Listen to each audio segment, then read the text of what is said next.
Welcome back to another episode of The Art of Volunteering. I'm your host, Stormy Bell. And today we're going to have a conversation with a new friend.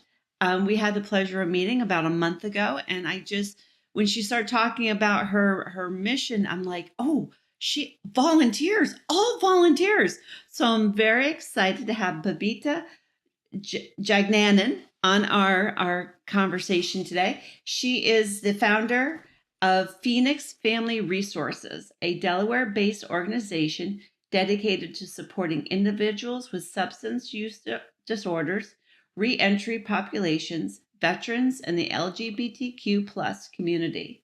With a deep commitment to environmental, social justice, and community empowerment, she has led efforts to provide essential resources to over 45,000 people annually.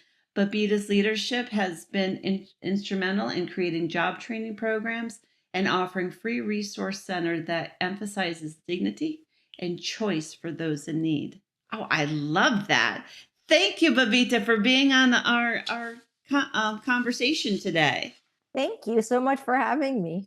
All right, let's just dive right in. Can you share about Phoenix Family Resources? Like what's your mission and vision and like what sparked you? What got this going? Sure. Phoenix Family Resources is the next step in Phoenix Youth Clothing Corp, which is my environmental project to take recycled items from going into landfill. So for the past 25 years, I've been a textile recycler. I'm the girl that talks trash. If you're looking for what we're looking at, I talk trash. Let's talk about what you're going to do with your reusable items. Hence, I have clothing bins out in 42 locations in Kent and Newcastle County. So Phoenix Family Resources is the second step to Phoenix Youth Clothing. So that's kind of where the need came from. During the Okay. pandemic, we realized that the need was greater in the ground that we were able to serve. We did about 4 million pounds of groceries out of Phoenix Youth Clothing facility there to fill the needs because a lot of our volunteers were seniors. And when the pandemic came, our seniors were locked in their home and they were no longer able to volunteer, right? So then we got into new volunteering and we were able to mobilize 4 million pounds of groceries with volunteers across the state of Delaware with spending $0 on labor. That's amazing. Yeah, so a lot of our need came out of the pandemic, realizing that these families, individuals, they don't have that to fill the gap. The gap is still there, and we're trying to fill that gap. So how do people find you? Well, a lot of it comes by referrals, or people find us by referrals through the social workers, from your hospitals, from schools. We do a lot in the substance use disorder world. So a lot of referrals will also come from recovery housing, reentry Delaware. So a very vast majority of people come to referrals. However, you can also find us on social media or on our website. Okay. Very cool. So how many volunteers do you have? Annually, we have about 400 to 500 volunteers that comes throughout the year to volunteer with us when we have a greater need. Like we have big groups coming from like different organizations, like corporations. We do a lot with WISPAS. They bring in like 20 something people one time. They're coming in for a deep cleaning. So we have Pike Creek Dental comes in. So on a vast majority, we have volunteers coming from all different parts of Delaware, just wanting to give back and showing up every time. Then we have our regular volunteers that do the everyday work. Do you have major events like food drives or distribution days, or is it just pretty much just a daily rhythm? We have our resource center, right? So if you've had the opportunity to come by, you should stop by at our resource center in Newcastle at 6 Church Drive. The Holy Spirit Church there, our resource center is there. That's open Tuesdays and Thursdays, 9 to 1 by appointment. However, we do feel the need during the week, the rest of the week by appointments because a lot of our population when they need it, they don't have the time to wait till Tuesday. Like, for example, if you're coming out of prison, you don't have the time to come somewhere else. You know what I mean? To wait on. You're coming Right. directly from prison. You're coming, you get a bag, you're greeted by our amazing volunteers at the door. They talk to you a little bit about Phoenix Family Resources, wish you well on your journey. You get a shopping cart, and then you're allowed to go through our facility there, our free store, our resource center, and then you can select anything from band-aids to clothing to underwear. And you pack a nice bag and you come out with it. So you're not walking into a facility or into where you're heading off with a garbage bag. You're walking with a small size travel suitcase. Oh, that's awesome. Yes. Now, with that, I've heard of some distribution centers. Some will just have their resources completely free, and other people have their populations pay a little bit because it like instills a sense of pride. Which way is yours? Are you more the free, or do you more have them contribute something? Mine is free because our population that we serve doesn't have $2 for a thrift store.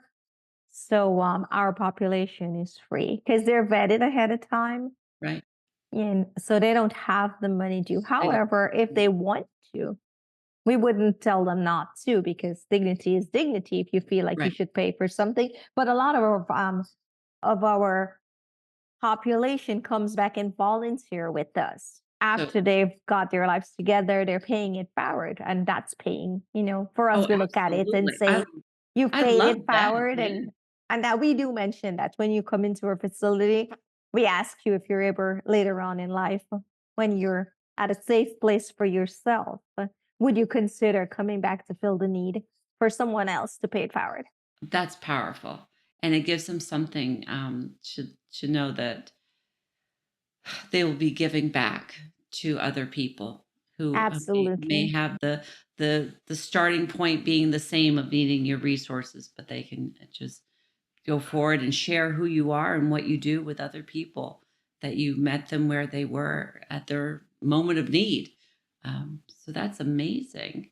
And I love that. I love that you said we meet people where they're at because we pride ourselves on that to meet you where you're at. It's not our job to and to tell you where you should be.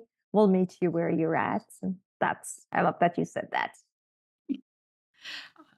Can you share a story of impact, maybe an individual or a group of people who have been recipients of your resources that you've seen like a direct outcome that can be say yes, what we did truly made a difference.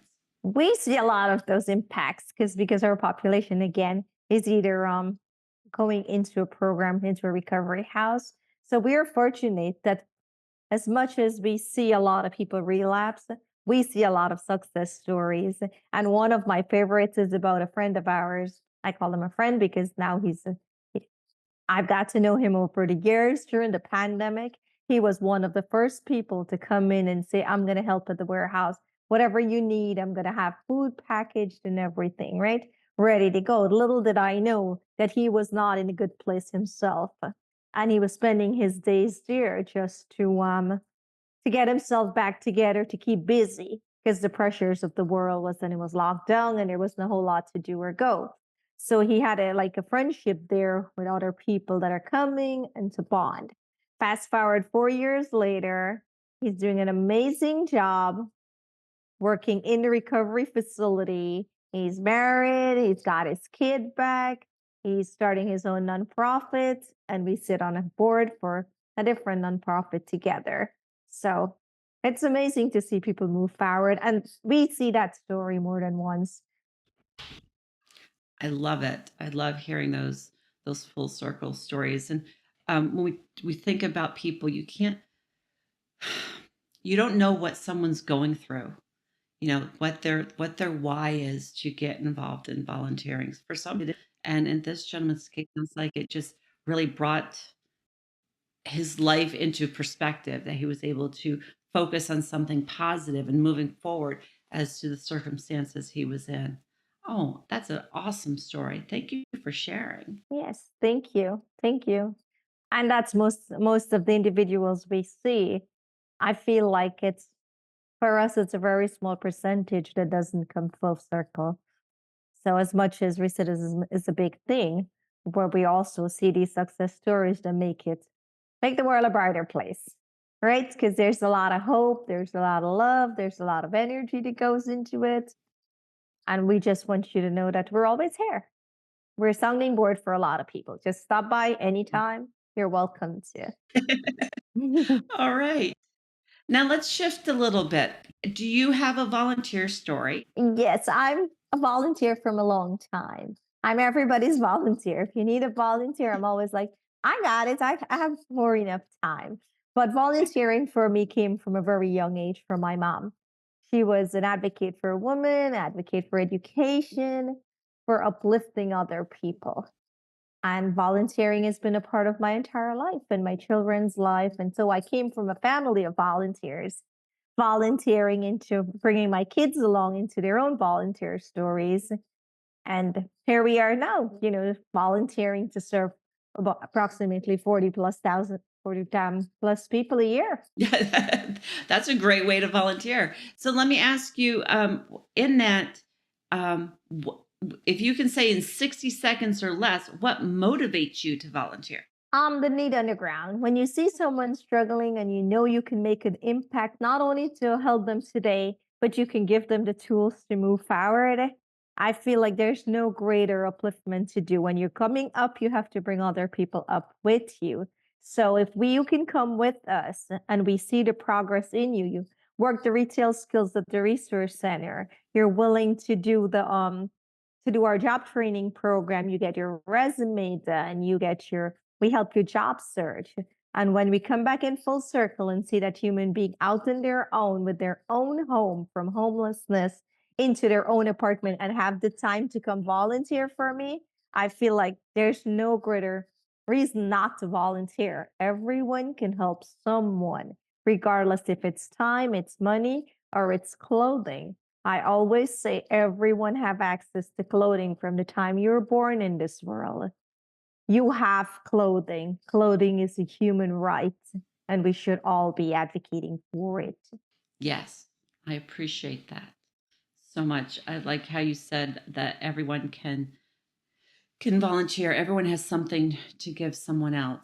The goals or vision for this podcast is to help people realize that by volunteering that they can help restore the fabric of our society. We don't need to be torn apart. We can work together and help humanity um, be more unified as a result of it. So I love your volunteer story. Thank you. You're welcome. I have a question.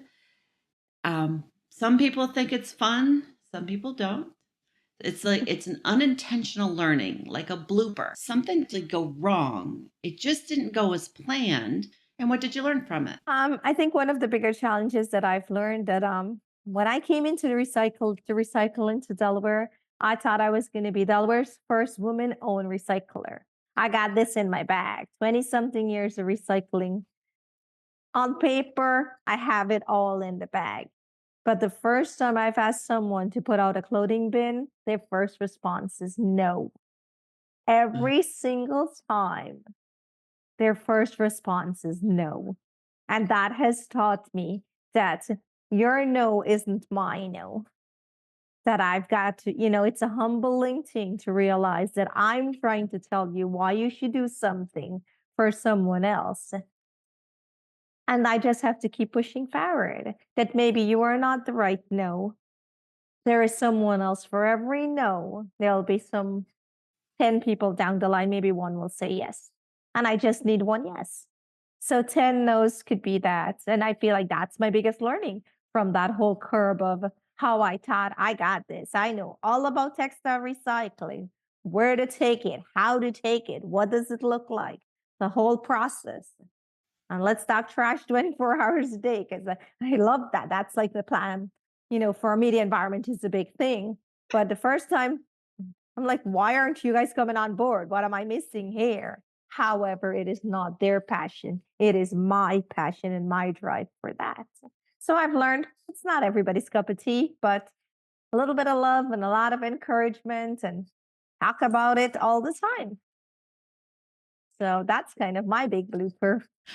I think that's great. And I just want to say for those who say yes, it's so pushing and humbling to think that other people want to share in your mission, in your vision, that they want to come alongside you.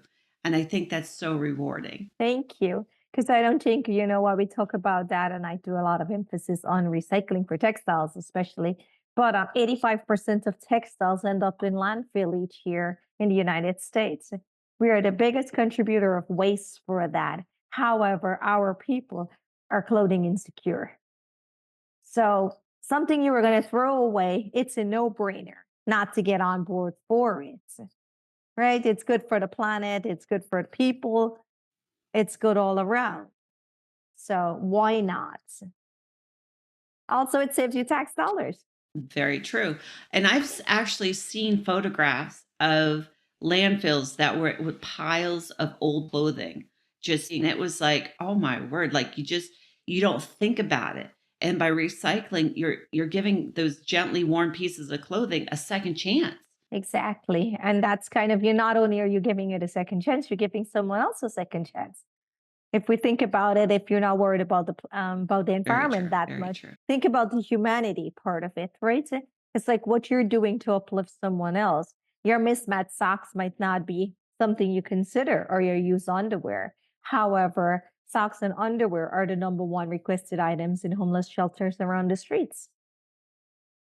So if we think about it in that perspective, your trash now becomes someone. I know socks are always wanted. Like when we do like with my church, we do packing of clothes like in November.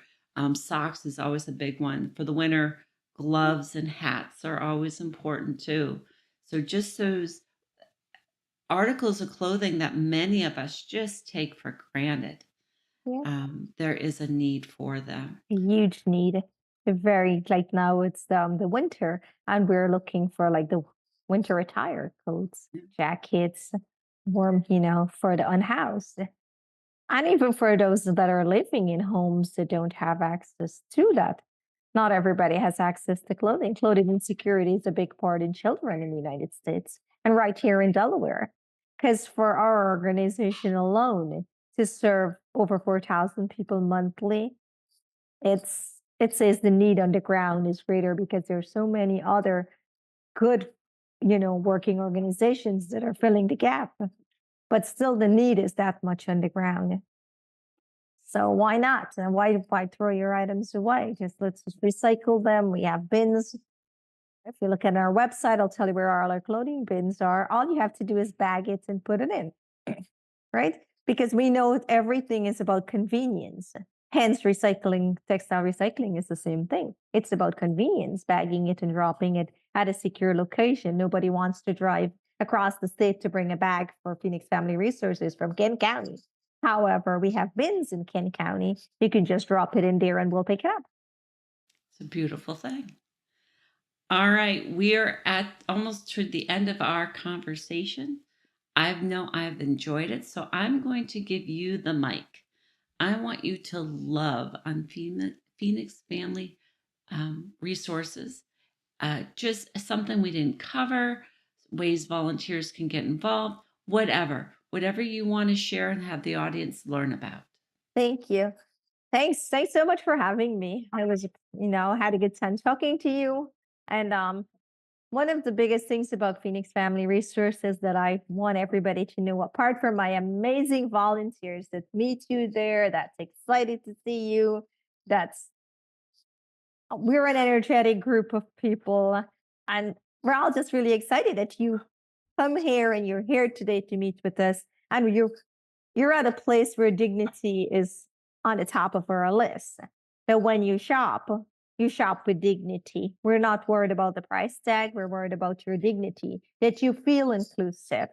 So that's one of our bigger, I love that about us. I love that 85% of our items, if I wouldn't wear it, I wouldn't give it to somebody else. They're new. It's a good mixture of all different stuff. New shoes, dress clothing, work clothing, casual clothing, underwear, sock, band-aids, lip gloss. pocketbooks. We try to fill the gap with everything. And I love that you can walk into somewhere where it looks like a store, it feels like a store, and you can come in. I also want to do shameless plug. If you want to, if you have items that you'd like to donate, please check out our website, phoenixfamilyresourcesde.org. We're always looking for monetary donations to keep our program going. We're looking for your gently new or gently used items so we can continue to stack our store with the caliber of what we need for it. Follow us on social media. And there's many ways to get involved. And you and your group wants to volunteer, please join us. We'd love to have you. And that's me loving all of my Phoenix Family Resources and my people. Thank you so much, Stormy, for having me. Well, thank you for being on today. It was so great to hear everything that you're doing. I know my listeners have found value in this. So I'm going to ask my listeners if to rate and review this episode wherever you listen. It helps other people be able to hear about the impact that Babita and others are making around the world. So please rate and review. To everyone, thank you for listening, and I look forward to seeing you next time on The Art of Volunteering. Have a great day.